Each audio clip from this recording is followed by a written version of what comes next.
Welcome to the COVID-19 compliance course for supervisors and marshals, a course designed to assist those persons taking up the appointment on construction sites with a view to assisting all our colleagues on the construction site with following the simple rules and guidelines issued to protect us all. The course content includes the basic introduction. We'll look at the CLC guidance, government guidance, and on the graphic, as we can see on this screen, the breakdown of the hierarchy of control that will be in place on sites. This may vary, so be prepared. Each site may have its own different idea, but fundamentally, we're going to have a lead compliance officer supported by a number of COVID-19 marshals. The idea of the course is to prepare selected personnel to undertake the role of the COVID-19 compliance supervisor or marshal on construction sites within the UK and Ireland. It's delivered by Colin, Head of QHSE for O'Neill and Brennan, and the course has been developed in partnership with ETC Awards Limited and the NHS Infection Control. There are three components to the course: the workbook, which you should have in front of you to assist you as we work through this video, and on completion of this video, there is an examination online for you to undertake. Upon successful completion, you will receive a certificate. We've seen a number of developments since the COVID-19 situation developed in the UK. The CLC produced a document describing site operating procedures with a view to protecting the workforce during the coronavirus pandemic. For O'Neill and Brennan, this publication is available in the COVID-19 folder and also available on the website for access. In this instance, I will open it now so we can have a look at the document as it stands. The current version is version 3, which was released on the 14th of April 2020. There have been no updates to date. However, that doesn't mean to say that over the next few days and weeks, this will grow to accommodate the change of circumstance. Looking at the contents of this document, we can see introduction, when to travel to work, driving at work, site access and egress points, hand washing, toilet facilities, canteen and rest areas, changing facilities, showers and drying rooms, work planning to avoid close working, social distancing, first aid and emergency service response, and cleaning. And if you allow me just to scroll down so you can get a feel for the content, you can see against each one of those subject headings, the detail is provided. It's not my intention to go through this document word for word, just to give you an idea as to what the content holds.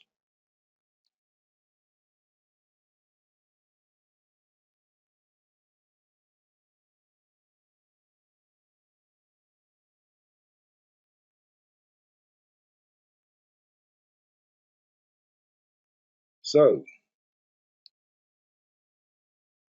this particular section here may appear to be familiar with some other processes that you've used. It's very, very close to the risk assessment procedure, following elimination, reduction, isolation, control, last resort PPE. But as an additional aspect to this document, it also looks at behaviour. And behaviour is going to be one of the most supportive influences, either positive or unfortunately negative, in the construction environment. Coming down to the end, first aid and emergency response, cleaning, and then we'll move into the rest of the course. On the 11th of May 2020, the government published a document, Working Safely During COVID-19 in Construction and Other Outdoor Work. I'm going to put the link up there for you to look at. It is available on the O'Neill and Brennan website and in the COVID-19 folder. One component of that document is this poster, this declaration signed by the employer with a contact at the bottom as to who to contact if you have any queries relating to the COVID situation on a site you're working on. This is a confirmation that is publicised and available to all in full view that the company has indeed met the conditions and circumstances with procedures and controls and appointments necessary to assure continued safety in the construction environment. The reason behind this course is to provide information and to empower people with information to be able to support colleagues in the construction environment on construction sites. People have been on furlough or away, or maybe even under isolation from exposure to the virus, or unfortunately, maybe even having the virus itself. With them returning to site, there is a need for information updates to be provided to them, so everybody must have been briefed on the construction phase plan, with particular emphasis on COVID-19 control protocols that are to be implemented on the site they're working on. Ensure the Staying COVID-19 Secure in 2020 document has been signed on your project and displayed. And notwithstanding normal construction procedures, all personnel must be briefed on their own company RAMs relative to the tasks and procedures that they must employ on their project.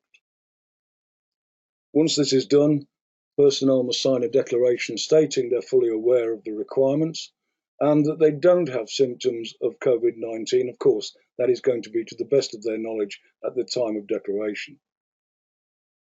Let's now look at the symptoms with a very brief recap.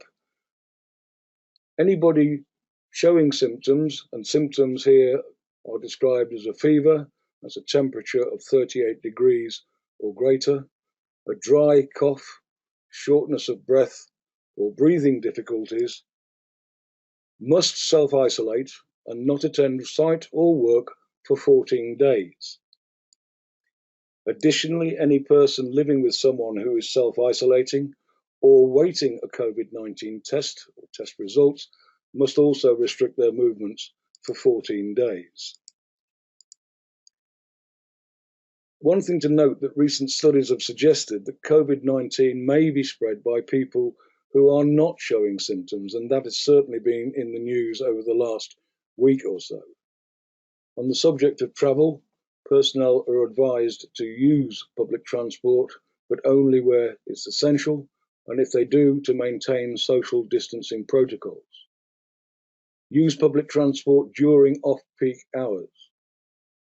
If you are using cars and vans to travel to work, do so with the window open to allow good ventilation.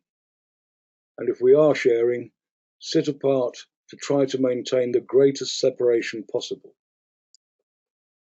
Social protocol and social etiquette protocol, what to observe and advise on.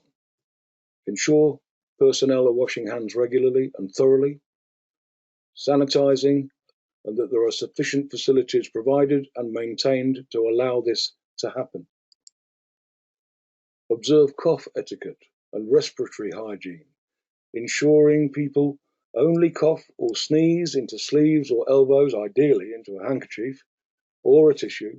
However they do it, always to cover up and dispose of any tissues or other receptacle in the waste bins provided. On cleaning, to make sure and ensure that all frequently touched objects and surfaces are regularly cleaned and disinfected. Prevention of cross-contamination points.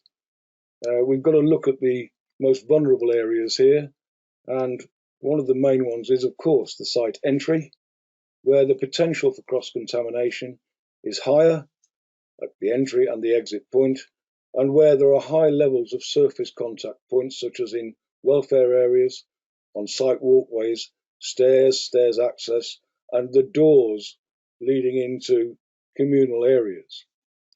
Not forgetting that the social distancing requirement is for 2 metres. When we're using site entrance and exits, that must still be maintained.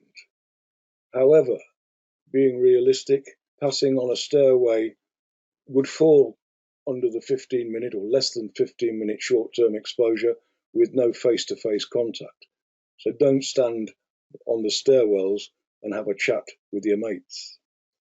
Control measures.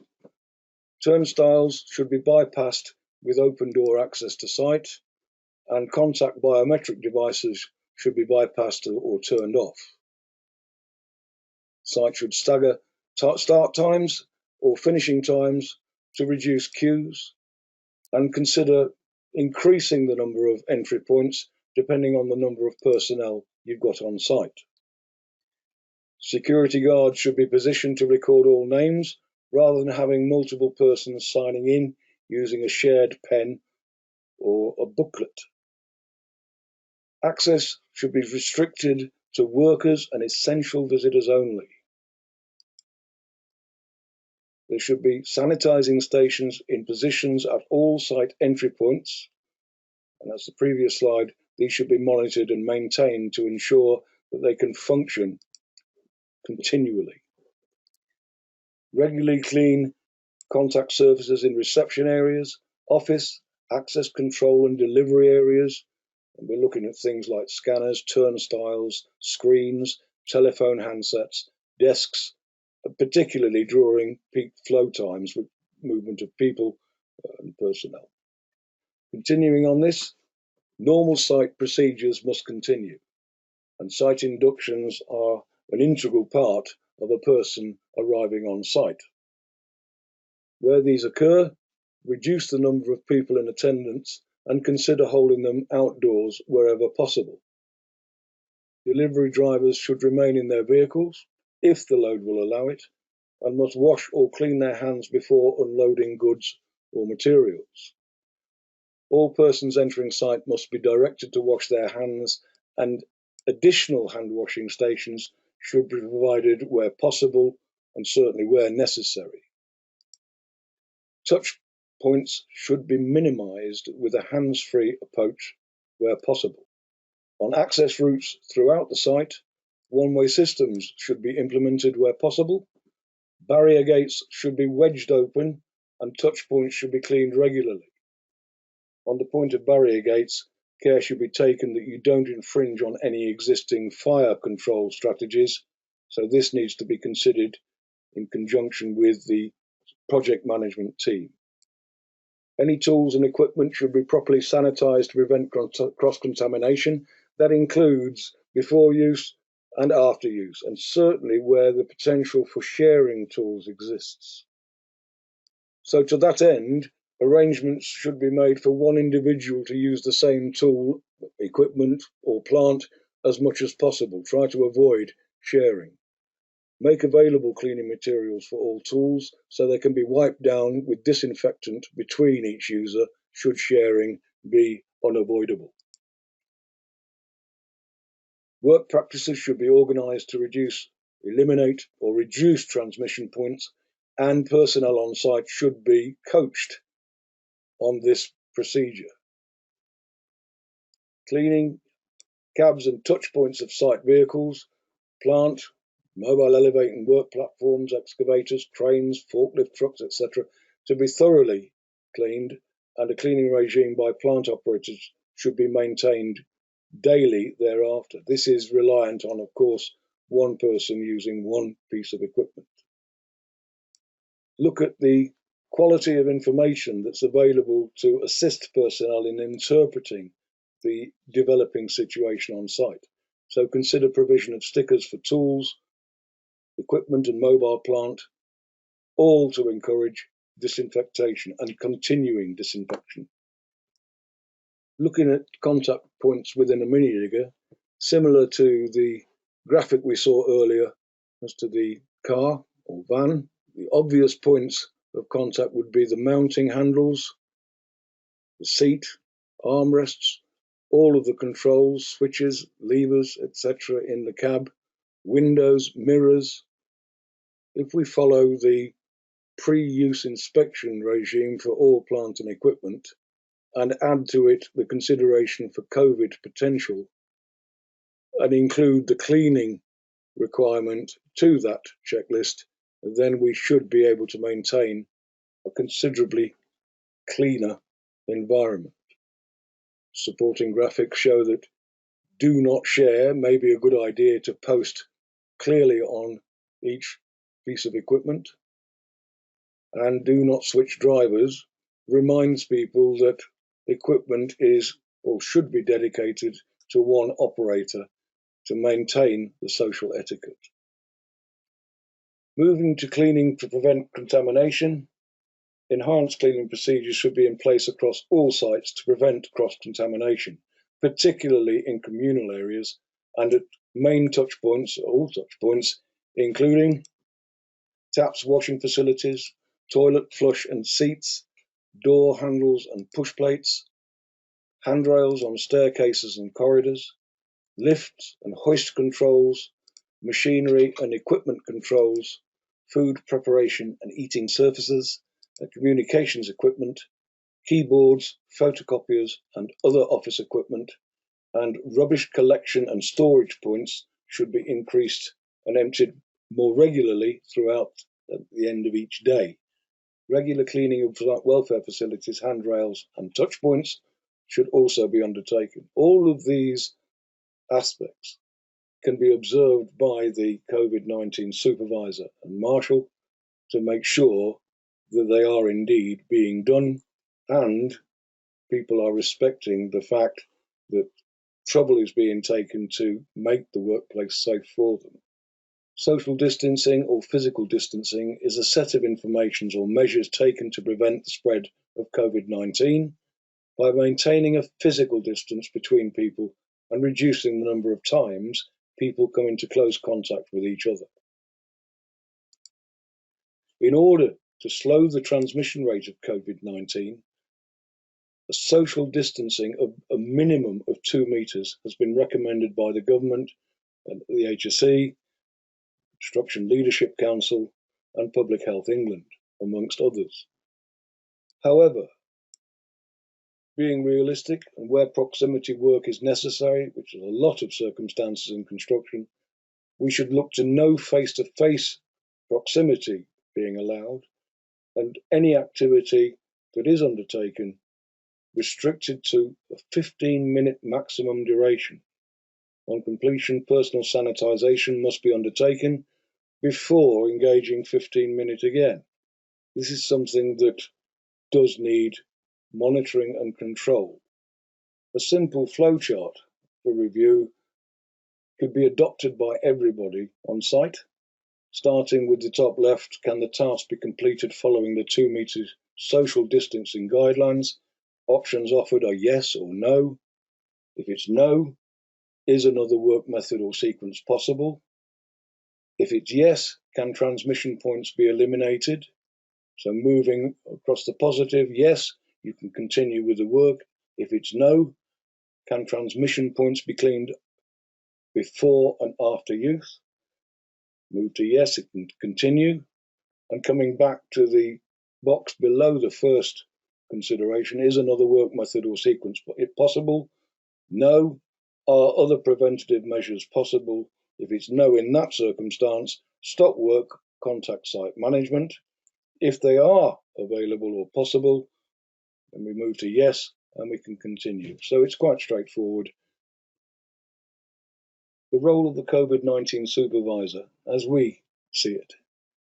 This section gives guidance on the role and duties of a COVID-19 compliance supervisor or marshal for sites of all sizes, and it's in line with the government's recommendations to monitor social distancing.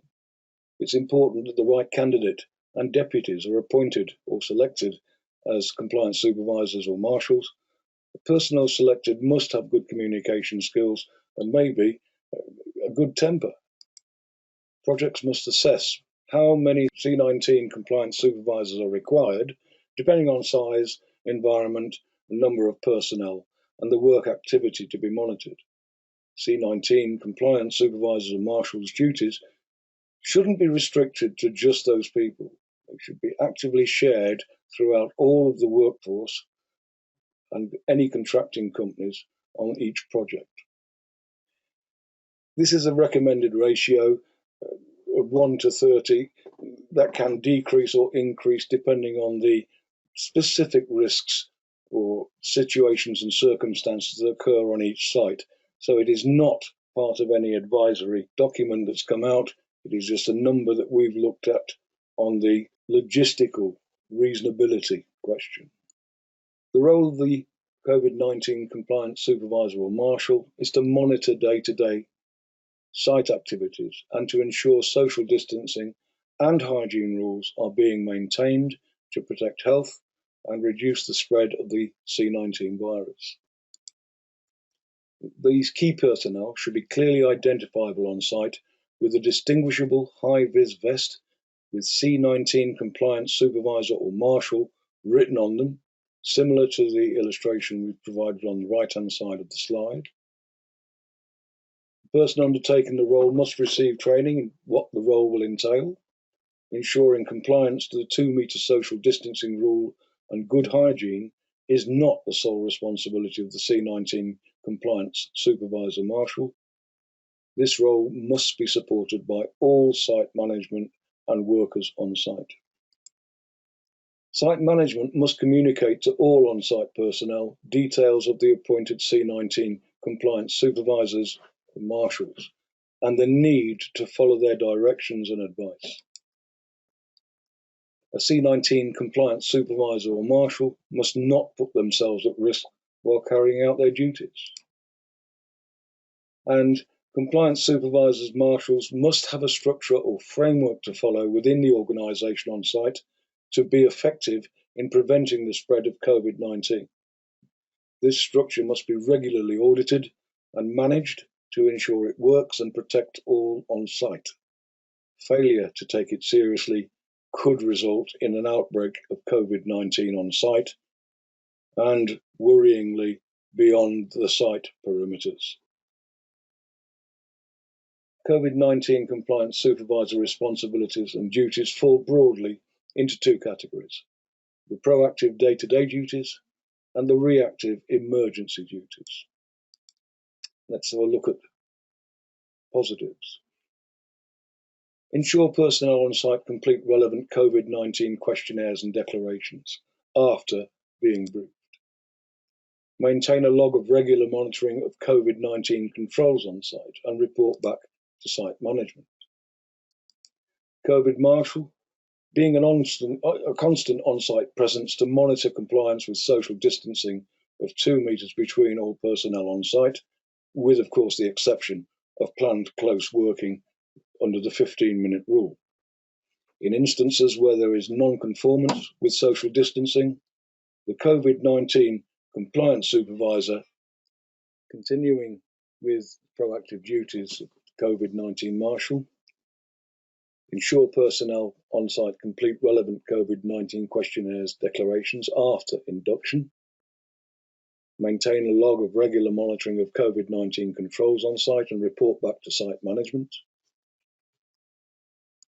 As far as the marshal goes, much more practical side of monitoring, constant on-site presence to monitor compliance with social distancing of 2 metres between all personnel on site, with, of course, the exception of planned close working under the 15-minute restriction rule.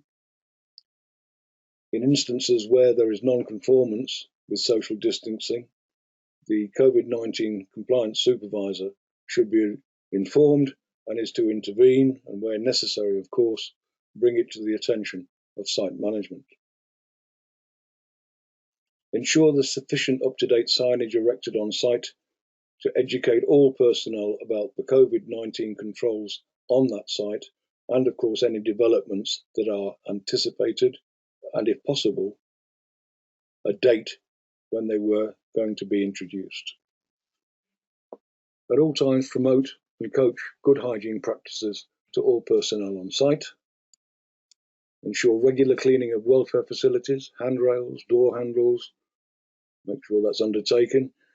The list is not exhaustive and we have covered a number of other areas before, not forgetting office environments, etc. Ensure hand wash, liquid soap and hand sanitizers are replenished as required. Check hot water and hand drying facilities are available on site. And make representations to site management with regard to any COVID-19 concerns raised by site personnel directly to the COVID-19 compliance team.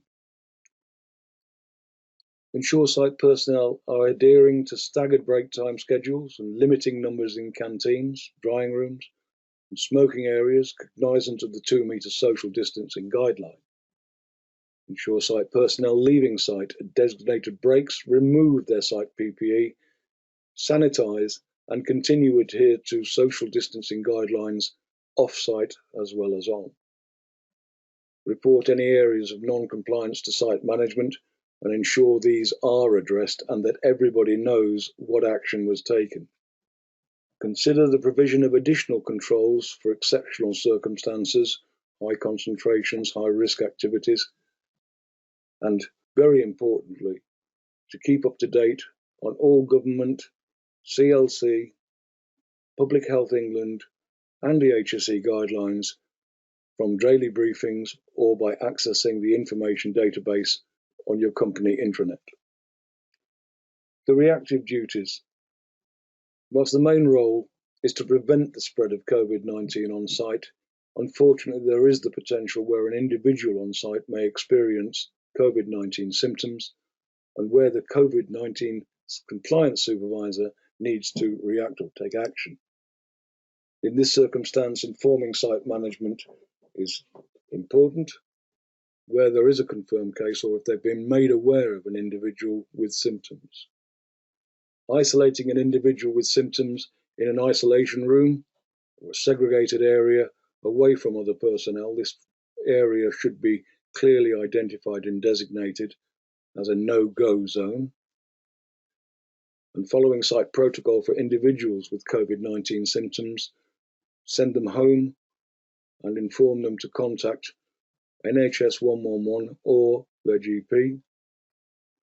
Assisting in on-site contact tracing should there be a case, a confirmed case of COVID-19. So links or essential links associated with this course. Construction Leadership Council site operating procedures, we saw that at the beginning of the course. Government guidance includes working safely during coronavirus in construction and other outdoor work, staying COVID-19 secure in 2020, and these documents can be found on the link shown. The QHSE is still very functional in this department, with particular emphasis recently being given on their intent to monitor companies' applications of the social distancing strategies, and including, came out yesterday, publication of risk assessments in the public domain, i.e. websites, to show that companies are taking this seriously and applying procedures and controls appropriate to their site work. Social distancing is the key. And what we're looking at is maintaining that 6 feet or 2 metre distance between people unless the 15-minute rule applies.